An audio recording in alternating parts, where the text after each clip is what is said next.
Hi friends, ಹೇಗಿದ್ದೀರಾ? ಪ್ರಕೃತಿ ಸೌಂದರ್ಯಕ್ಕೆ ಹೆಸರುವಾಸಿಯಾಗಿರೋ ಕೇರಳ ಸಾಯಲು ಬೆಸ್ಟ್ ಪ್ಲೇಸ್ ಅನ್ನೋ ಹೆಸರನ್ನ ಯಾಕೆ ತಂದುಕೊಂಡಿದೆ? ಕೇರಳದ ಜನರು ವಿಪರೀತವಾಗಿ ಮದ್ಯ ಯಾಕೆ ಸೇವಿಸ್ತಾರೆ? ಆ ವಿಷಯದಲ್ಲಿ ಕೇರಳ ಯಾಕೆ ಪ್ರಥಮ ಸ್ಥಾನವನ್ನ ಪಡೆದಿದೆ? ಈ ರೀತಿ ಕೇರಳ ರಾಜ್ಯದ ಬಗ್ಗೆ ನಿಮಗೆ ಗೊತ್ತಿಲ್ಲದಂತಹ ಅನೇಕ ಆಶ್ಚರ್ಯಕರವಾದ ವಿಷಯಗಳನ್ನ ಈ ವಿಡಿಯೋದಲ್ಲಿ ತಿಳ್ಕೊಳ್ಳೋಣ. ಇದರಿಂದ ವಿಡಿಯೋನ ಎಲ್ಲೂ ಸ್ಕಿಪ್ ಮಾಡದೆ ಪೂರ್ತಿಯಾಗಿ ನೋಡಿ. ವಿಡಿಯೋ ಇಷ್ಟವಾದ್ರೆ ಲೈಕ್ ಮಾಡಿ, ಹಾಗೂ ಇದೇ ರೀತಿ ಆಸಕ್ತಿಯಾದ ವಿಡಿಯೋಗಳನ್ನ ನೋಡಲು ನಮ್ಮ ಚಾನೆಲ್ನ ಸಬ್ಸ್ಕ್ರೈಬ್ ಆಗಿ ನೋಟಿಫಿಕೇಶನ್ ಆನ್ ಮಾಡ್ಕೊಳ್ಳಿ. ಕೇರಳ ರಾಜ್ಯ ಕರ್ನಾಟಕ, ತಮಿಳುನಾಡಿನ ಗಡಿಗಳನ್ನ ಹಂಚಿಕೊಂಡಿದೆ.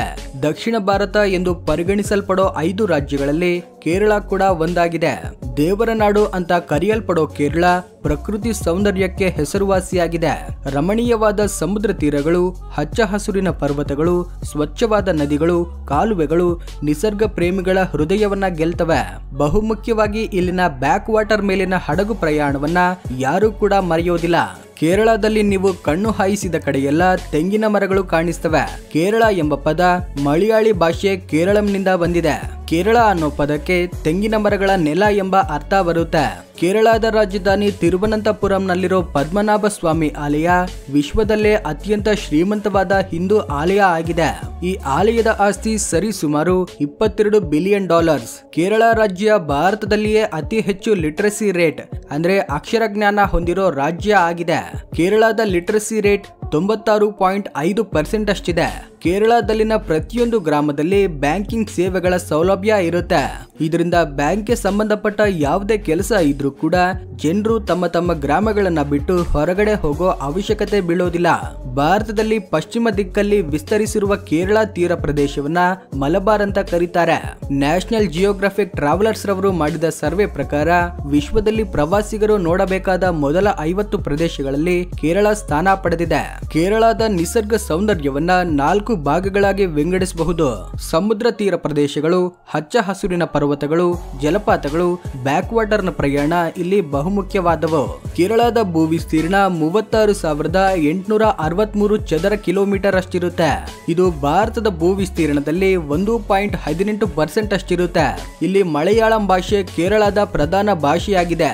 ಇಲ್ಲಿನ ಜನಸಂಖ್ಯೆ ಸರಿ ಸುಮಾರು 3,80,00,000ದಷ್ಟಿರುತ್ತೆ. ಕೇರಳ ರಾಜ್ಯದಲ್ಲಿ 54% ಅಷ್ಟು ಜನರು ಹಿಂದೂ ಧರ್ಮವನ್ನ ಪಾಲಿಸ್ತಾರೆ. ಇನ್ನುಳಿದ 27% ಅಷ್ಟು ಜನರು ಇಸ್ಲಾಂ ಧರ್ಮವನ್ನ ಪಾಲಿಸ್ತಾರೆ. ಹಾಗೆ 19% ನಷ್ಟು ಜನರು ಕ್ರೈಸ್ತರಿದ್ದಾರೆ. ವಿಶ್ವದ ಶ್ರೀಮಂತ ದೇವಾಲಯ ಆಗಿರೋ ಪದ್ಮನಾಭ ಸ್ವಾಮಿ ದೇವಾಲಯ ಪುರಾತನ ಗ್ರಂಥಗಳ ಪ್ರಕಾರ ಬಾಲರಾಮ ಸಂದರ್ಶಿಸಿದ ಪುರಾತನ ಶ್ರೀ ವಿಷ್ಣು ಆಲಯ ಆಗಿದೆ. ಹಾಗೂ ಗ್ರಂಥಗಳ ಪ್ರಕಾರ ಈ ಆಲಯವನ್ನ 5,000 ವರ್ಷಗಳ ಹಿಂದೆ ನಿರ್ಮಿಸಲಾಗಿದೆಯಂತೆ. ಈ ಆಲಯದಲ್ಲಿ 6 ವಿಶೇಷವಾದ ಕೋಣೆಗಳಿವೆ. ಅವುಗಳಿಗೆ ABCDEF ಅನ್ನೋ ಹೆಸರನ್ನ ಇಟ್ಟಿದ್ದಾರೆ. ಇದರಲ್ಲಿರೋ ಎಲ್ಲಾ ಕೋಣೆಗಳನ್ನ ಈಗಾಗಲೇ ತೆಗೆದು ಅದರಲ್ಲಿನ ಸಂಪತ್ತನ್ನ ಹೊರತೆಗೆದಿದ್ದಾರೆ. ಆದ್ರೆ B ಕೋಣೆಯನ್ನ ಮಾತ್ರ ಇಂದಿಗೂ ಕೂಡ ತೆಗೆದಿಲ್ಲ. ಈ ಕೋಣೆಗೆ ನಾಗಬಂಧನ ಇದೆ, ಅದನ್ನ ತೆಗೆದ್ರೆ ಇಡೀ ವಿಶ್ವಕ್ಕೆ ಹಾನಿಯುಂಟಾಗುತ್ತೆ ಅಂತ ಅನೇಕ ಭಕ್ತರು ಭಾವಿಸುತ್ತಿದ್ದಾರೆ. ಹಾಗೇನೆ ಶಬರಿಮಲೆಯಲ್ಲಿನ ಅಯ್ಯಪ್ಪ ದೇವಸ್ಥಾನದ ಬಗ್ಗೆ ನಿಮ್ಮಲ್ಲಿ ಅನೇಕ ಜನರು ಕೇಳಿರ್ತೀರಾ. ಈ ದೇವಸ್ಥಾನ ಕೂಡ ಇಲ್ಲೇ ಇದೆ. ಪ್ರತಿ ವರ್ಷ ಲಕ್ಷಾಂತರ ಭಕ್ತರು ಅಯ್ಯಪ್ಪ ಮಾಲೆಯನ್ನ ಧರಿಸಿ ಅಯ್ಯಪ್ಪನವರ ದರ್ಶನಕ್ಕಾಗಿ ಇಲ್ಲಿಗೆ ಬರ್ತಾರೆ. ಕೇರಳದ ರಾಜಧಾನಿ ತಿರುವನಂತಪುರಂ, ಇದನ್ನ ತ್ರಿವೆಂಡ್ರಂ ಅಂತಾನೂ ಕರೀತಾರೆ. ಹಾಗೇನೆ Kochi city most popular urban city ಆಗಿದೆ. ಕೇರಳದ ಹೈಕೋರ್ಟ್ ಎರ್ರಾಕುಲಂ ಅಲ್ಲಿದೆ. ಕೇರಳ ಪ್ರಜೆಗಳಿಗೆ ಬಂಗಾರದ ಒಡವೆಗಳು ಅಂದ್ರೆ ತುಂಬಾ ಪ್ರೀತಿ. ಭಾರತದಲ್ಲಿ ಉತ್ಪತ್ತಿಯಾಗೋ ಒಟ್ಟು ಬಂಗಾರದಲ್ಲಿ 20% ನಷ್ಟು ಬಂಗಾರವನ್ನ ಕೇರಳದ ಪ್ರಜೆಗಳೇ ಖರೀದಿಸ್ತಾರೆ.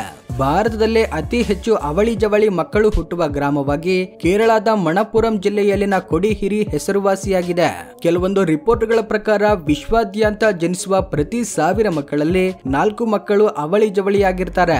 ಆದ್ರೆ ಕೊಡಿಹಿರಿ ಗ್ರಾಮದಲ್ಲಿ 1000 ಮಕ್ಕಳಲ್ಲಿ 45 ಮಕ್ಕಳು ಅವಳಿ ಜವಳಿಯಾಗಿ ಹುಟ್ಟುತ್ತಾರೆ.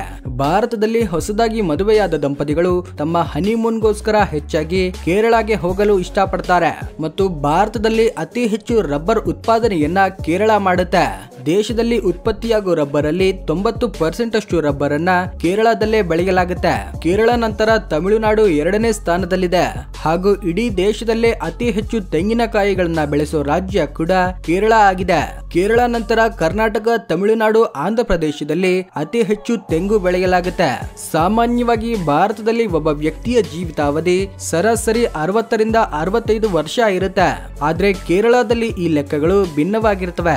ಇಡೀ ದೇಶದಲ್ಲೇ ಕೇರಳ ಪ್ರಜೆಗಳ ಜೀವಿತಾವಧಿ ಅತ್ಯಧಿಕವಾಗಿದೆ.